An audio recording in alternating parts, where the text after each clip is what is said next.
Non perdo le speranze, chiunque veda qualcosa lo segnali. Nuovo appello di Gino Cecchettin, papà di Giulia, la 22enne scomparsa da sabato sera insieme all'ex fidanzato Filippo Turetta. Dal mattino nuove ricerche nella zona di Vigonovo con l'elicottero e l'unità cinofila. La famiglia convocata in caserma dei Carabinieri. Potrebbe essere stato consegnato agli investigatori il computer della ragazza. Gli zii di Giulia parlano della laurea prevista per giovedì, forse il motivo potrebbe aver creato attrito tra i ragazzi, la procedura congelata dall'università.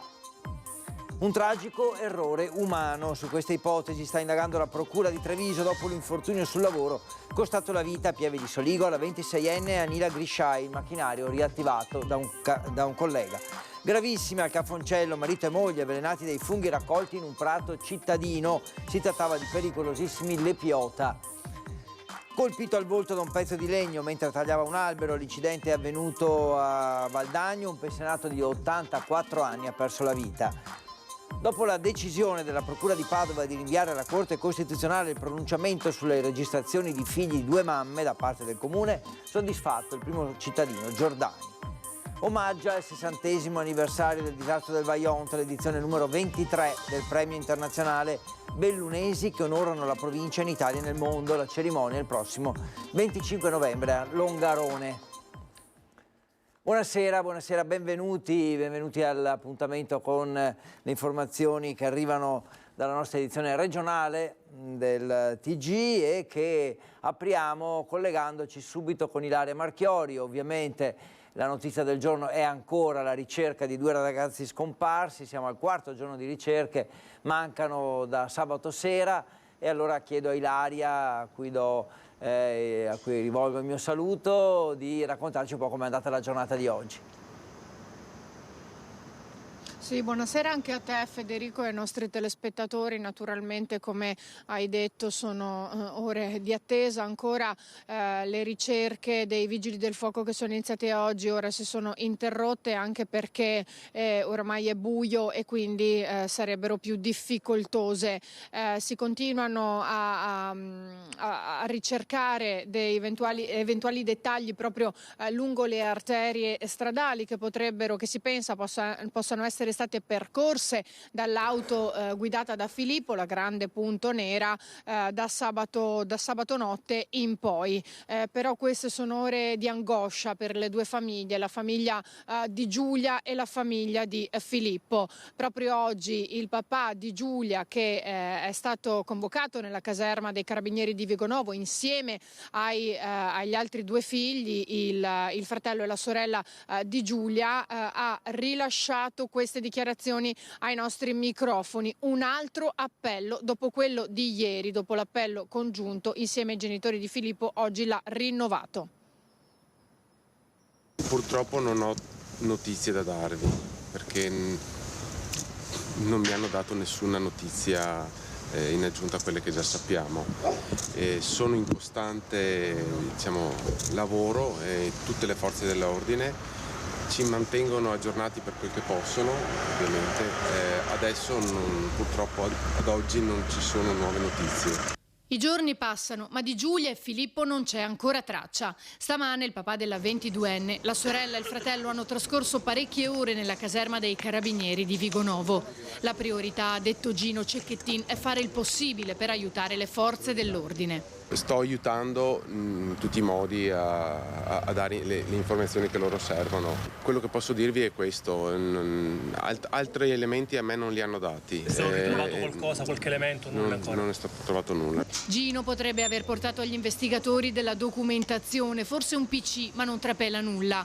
Poi torna a ribadire l'importanza dell'appello lanciato ieri insieme ai genitori di Filippo Turetta, Elisabetta e Nicola, che si erano recati nella sua abitazione di Vigonovo. Rinnovo l'appello, quello che avevo già fatto l'altro giorno, perché non dobbiamo mai perdere le speranze e soprattutto dobbiamo avere fiducia che Giulia possa essere ancora con noi. Continuate a stare attenti con gli occhi, la ricerca dell'auto e soprattutto se li vedete date informazioni che siano utili. Ecco. Dicevamo dunque quarto giorno di ricerche di Giulia e Filippo. Oggi si sono concentrate in particolare lungo la riviera del Brenta e ancora nella zona industriale di Fossò. Tutti i dettagli in questo servizio. Le ricerche continuano a 360 gradi oggi nella caserma dei Carabinieri di Vigonovo. Alle mie spalle un via vai continuo. Oltre ai familiari di Giulia sono arrivati i vigili del fuoco e poi i carabinieri, anche quelli del nucleo cinofili. Il cerchio sembra stringersi a determinate zone nel quarto giorno di ricerche di Giulia e Filippo, i due 22enni ex fidanzati compagni di università, scomparsi da sabato sera dopo aver trascorso il pomeriggio insieme. Questa mattina nella zona industriale di Fossò, a pochi metri dal punto in cui sono state trovate le macchie di sangue ancora da identificare, si sono riuniti per coordinarsi i vigili del fuoco e i carabinieri con i cani per capire dove dirigere le ricerche. Sopra le nostre teste sta sorvolando l'elicottero dei carabinieri. Il nucleo sommozzatori ha scandagliato varie zone della riviera del Brenta, compresa l'area di Paluello di Stra, dove già ieri erano stati con un gommone. L'elicottero ha sorvolato anche la statale Noalese e le aree adiacenti. Si presume sia la strada percorsa dalla Grande Punto Nera guidata da Filippo per lasciare la riviera del Brenta, raggiungere la provincia di Treviso, poi l'Alto Bellunese, dove lungo la Lemagna Ospitale è passata domenica mattina alle 9. Il transito infatti è stato registrato da una telecamera di sicurezza. Una fuga di oltre 400 chilometri che aumenta di giorno in giorno l'angoscia delle due famiglie. Nuove ricerche sono state effettuate poi nella zona industriale di Fossò, dove in via Prima Strada c'erano tracce di sangue e lunedì mattina gli uomini della scientifica per i rilievi, come racconta un testimone. C'erano queste macchine di sangue che non ho notato io perché sono arrivato tardi, cioè sono arrivato presto in fabbrica alle 6:30, era ancora buio. C'erano queste macchie di sangue che finivano vicino al palo della luce, lì dove c'era una chiazza più grande. Qualcuno a piedi le ha notate, ha chiamato i carabinieri, sono arrivati subito, hanno chiuso la strada, entrambi i lati, e sono stati qui un paio d'ore, c'erano parecchi carabinieri. Ma agli inquirenti interessano soprattutto le immagini dello stabilimento di Dior, dotato di molte telecamere perimetrali sul tetto che inquadrano il piazzale dell'azienda, una a ogni angolazione, e secondo alcuni operai sarebbero le uniche operative 24 ore su 24. I carabinieri hanno già acquisito i filmati, mentre sono stati prelevati dei campioni di sangue mandati ad analizzare per un eventuale confronto di DNA con quello dei due ragazzi. La chiave di questa scomparsa potrebbe essere proprio la laurea di Giulia, che avrebbe dovuto discutere proprio domani mattina alle 8:30.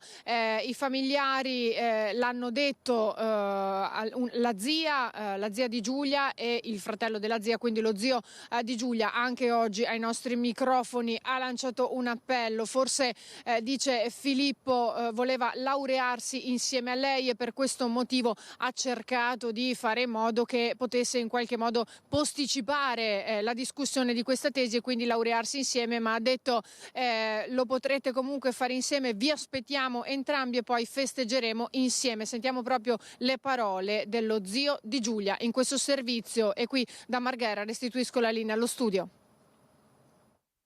Domani ci sarebbe la laurea, ma noi la faremo anche più avanti, insomma, se magari è quello a cui pensiamo, che Filippo abbia fatto questo per laurearsi negli stessi tempi e non vederla andare via, va bene comunque, si laureerà un po' più avanti e va bene comunque. La chiave del mistero della scomparsa di Giulia Cecchettin e Filippo Turetta potrebbe essere proprio quella dell'università, della laurea di Giulia prevista giovedì mattina al Dipartimento di Ingegneria di Via Gradenigo a Padova, un percorso condiviso per i due giovani, ma che proprio dopo la laurea si sarebbe potuto dividere perché a Filippo mancavano ancora un paio di esami. Le parole di Andrea Camarotta, zio di Giulia, all'uscita della caserma dei Carabinieri di Vigonovo. Basta che tornino tutti e due e faremo la festa per tutti e due allora, perché anche Filippo merita, quando sarà il momento, di fare la sua festa di laurea insieme magari a Giulia. Un punto su cui è intervenuta anche la zia Elisa Camerotta, che ha riferito che Filippo non era contento che Giulia si laureasse perché temeva che si potesse allontanare da lui. Formalmente è stato congelato in queste ore l'iter per la laurea di Giulia. La ragazza, anche se risulta ancora prima dell'elenco dei laureandi previsti nella sessione di domani mattina, non ha completato l'ultimo adempimento amministrativo, quello dell'invia dell'ultima versione della sua tesi nel sistema dell'Università di Padova. Il Dipartimento padovano è comunque disponibile a discutere una possibile riammissione all'ultimo momento, vista la circostanza eccezionale. Noi siamo fiduciosi e cerchiamo la grande punto nera, la targa a memoria ora non la ricordo, sono in confusione, e cerchiamo i ragazzi. Ecco. Crede che sia all'estero quest'auto? Non credo, no. Io non credo, però è una mia supposizione, non credo, per quanto poco insomma saranno state allertate le frontiere anche se non ci sono più. Cambiamo argomento adesso, parliamo di un tragico errore umano, quello che potrebbe essere costato la vita all'operaio albanese di 26 anni che ha perso appunto la vita per un incidente sul lavoro nel tardo pomeriggio di ieri alla Boccona di Pieve di Soligo. Oggi sono tornati dall'estero parte dei vertici dell'azienda che verso mezzogiorno si sono ritrovati.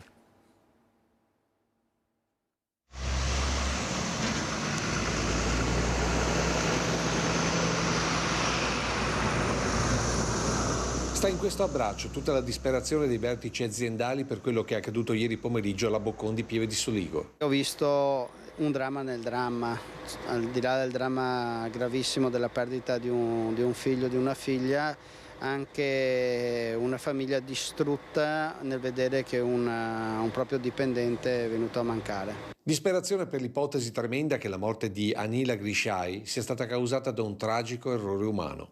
E questa è la traccia su cui sta indagando la Procura di Treviso e per la quale anche questa mattina i tecnici dello Spisa erano all'interno dell'azienda che produce surgelati per la ristorazione. Tutto sarebbe accaduto in pochi istanti intorno alle 16 di ieri. Anila, che da 5 anni è impiegata in azienda e da qualche mese era stata promossa a capolinea, sta operando con una nuova macchina imballatrice. Si tratta di un braccio meccanico che avvolge i prodotti finiti con del cellophane per il trasporto.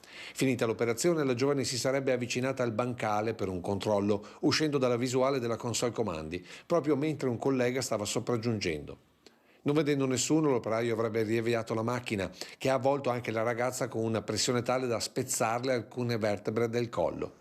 Una tragedia che si sarebbe consumata davanti alle telecamere di videosorveglianza, i cui filmati ora sono al vaglio del pubblico ministero Francesca Torri, che sta indagando anche su possibili disattivazioni di sensori di sicurezza dell'impianto all'interno del fascicolo aperto per il reato di omicidio colposo. Una vicenda quindi tutta da chiarire, per la quale né l'azienda, oggi chiusa e con la produzione sospesa, né la famiglia della vittima originaria dall'Albania ma da decenni residente a Miane ora vogliono parlare. Famiglia che ieri accusava le forze dell'ordine di averla avvertita ben 3 ore dopo l'accaduto. A rispondere oggi il sindaco di Pieve di Soligo, a cui è toccato l'ingrato compito di avvertire i genitori. Io dico solo che rispetto all'incidente che c'è stato, se fossero stati avvisati prima, avrebbero atteso ancora di più, perché purtroppo l'incidente è stato complesso. Si è dovuto attendere tutta una serie di sopralluoghi, verifiche, e è stato a un certo punto possibile far accedere all'area dell'infortunio la famiglia, e lo abbiamo fatto e permesso. E a proposito di infortuni sul lavoro, continuano le indagini sull'incidente avvenuto a fine ottobre nello stabilimento di Acciaierie Venete a Padova. Nel registro degli indagati finisce anche un operaio. A breve la procura nominerà un esperto.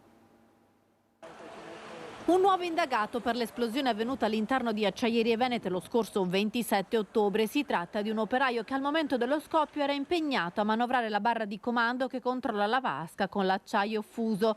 L'altro indagato è il direttore di stabilimento, iscritto nel registro degli indagati poche ore dopo l'incidente sul lavoro che ha provocato 3 feriti. Le accuse sono di lesioni colpose aggravate dalle violazioni sulle norme in merito alla sicurezza nel lavoro.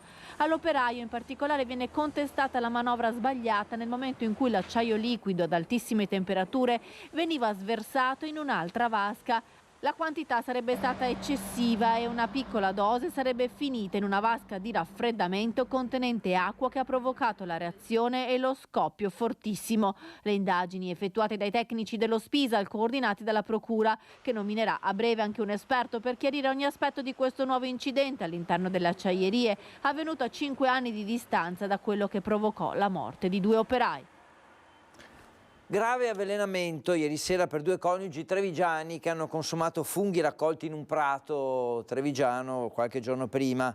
La coppia si è recata al pronto soccorso dell'ospedale Cafoncello con sintomi riconducibili a una sospetta intossicazione da consumo di funghi, poi confermata dai tecnici della prevenzione esperti micologi del ULSS 2.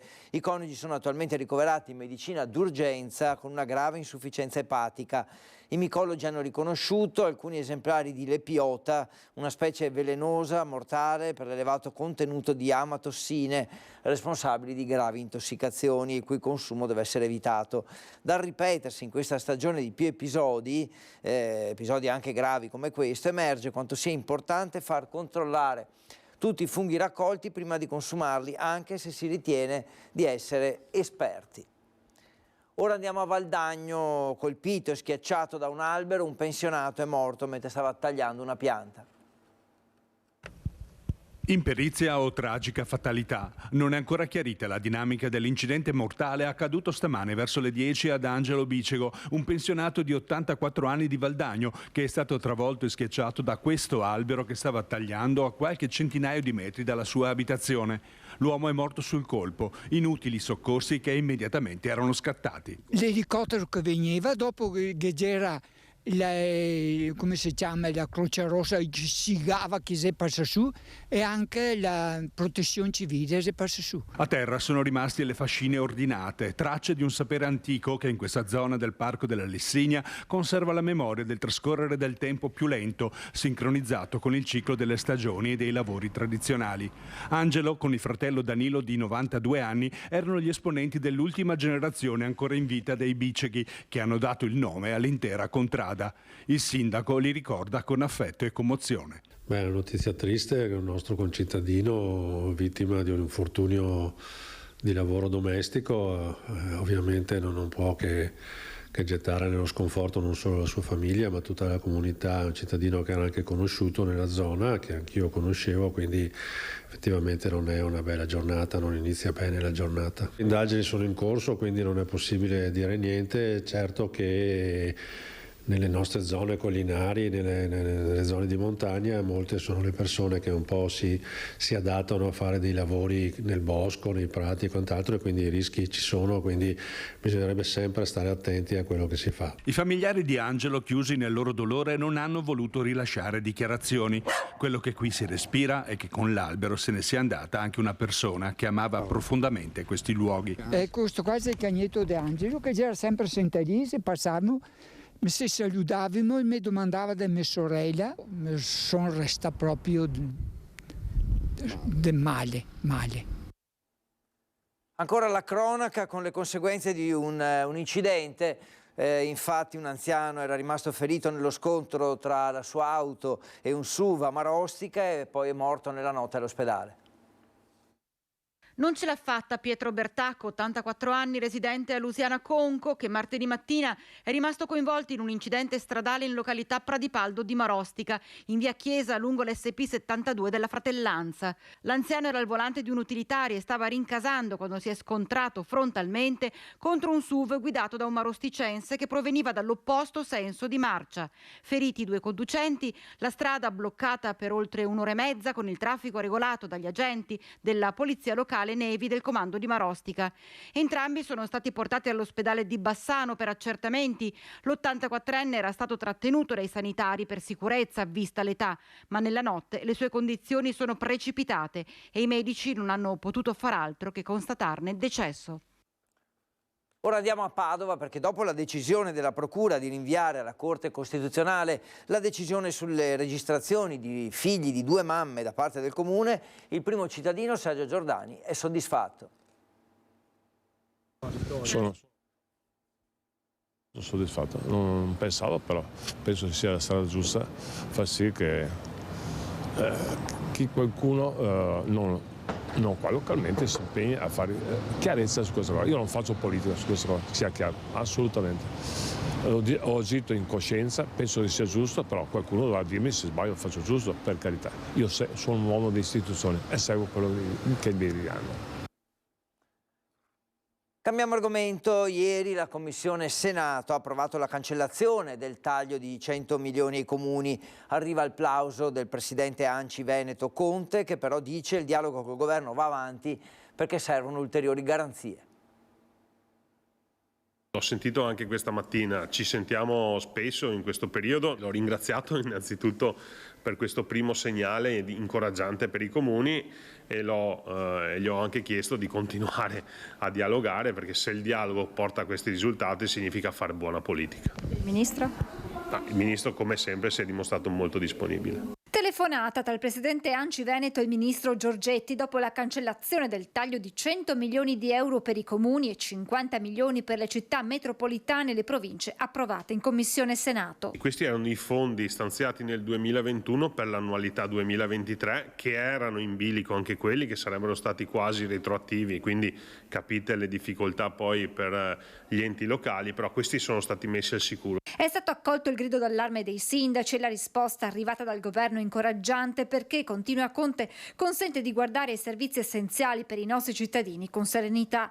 Un primo passo, ma il dialogo e soprattutto le richieste degli enti all'esecutivo continuano. Adesso, sempre attraverso il dialogo e il confronto con il governo, lavoriamo per le future annualità, quindi 2024-2025, perché ovviamente la nostra programmazione si sviluppa nel triennio e abbiamo bisogno di garanzie. Ora parliamo dell'edizione numero 23 del premio internazionale Bellunesi, che onorano la provincia in Italia e nel mondo e che omaggia il 60° anniversario del disastro del Vajont. La cerimonia il prossimo 25 novembre a Longarone. C'è questo legame profondo perché comunque Longarone è sempre stata una terra di emigrazione, quindi questo premio è fortemente legato a noi. È l'edizione che onora e rende omaggio al 60° del disastro del Vajont, la numero 23 del premio internazionale ai bellunesi che hanno onorato la provincia in Italia e nel mondo. La cerimonia il 25 novembre a Longarone, con un prologo il 24 per la celebrazione del 20ennale della costituzione della famiglia di emigranti ed ex emigranti di Longarone. Tra i premiati di quest'anno spiccano i nomi di Francesco Piazza, capo del cerimoniale della Presidenza del Consiglio dei Ministri, e del giocatore e allenatore di basket Romeo Sacchetti, a cui va il merito di aver riportato la nazionale a disputare un'Olimpiade. Per noi è un onore poterlo premiare, e perché ha rappresentato, penso, meglio di chiunque altro nell'ambito sportivo quelle che sono le qualità bellunesi. E poi Silvana Molin Pradelle, Francesco Dazzi, Francesco Marin con Flavio José Brugnago, oltre a 3 figure longaronesi che si sono spese per il territorio e la comunità di Longarone, i cui nomi verranno resi noti nel giorno della premiazione. Un premio nato grazie alla felice intuizione del Rotary Club di Belluno, con la presidenza di Vincenzo Barcelloni Corte, e una tradizione proseguita grazie all'impegno della provincia di Belluno e dell'Associazione Bellunesi nel Mondo, e che da qualche anno premia le giovani generazioni. Le proposte che stanno arrivando dalle famiglie, dai comuni, dalle categorie economiche sono proposte che stanno ringiovanendo il grado, l'età media delle persone premiate. La cerimonia sarà trasmessa in diretta sul canale YouTube dell'ABM e sulle frequenze radiofoniche dell'associazione, collegata con tutti i bellunesi nel mondo. È tutto per questa edizione del nostro TG del Veneto. Vi ringrazio per averci seguito e vi lascio alle previsioni del tempo. Arrivederci.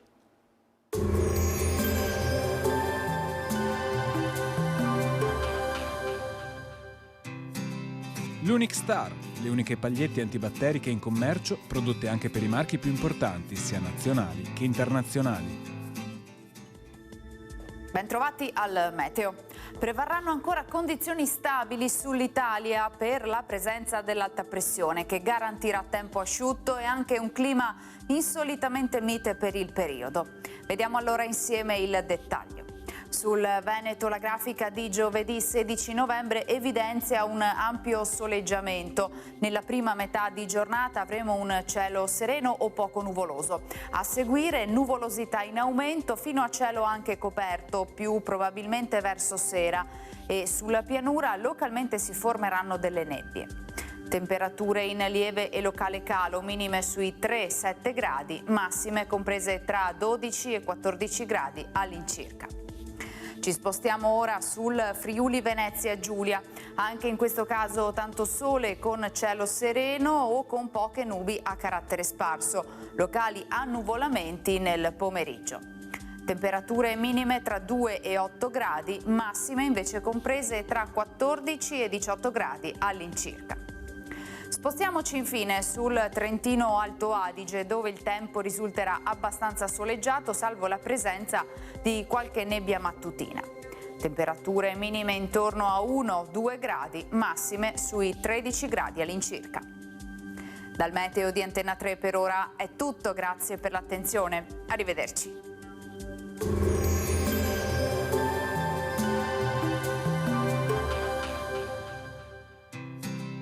L'Unic Star, le uniche pagliette antibatteriche in commercio, prodotte anche per i marchi più importanti, sia nazionali che internazionali.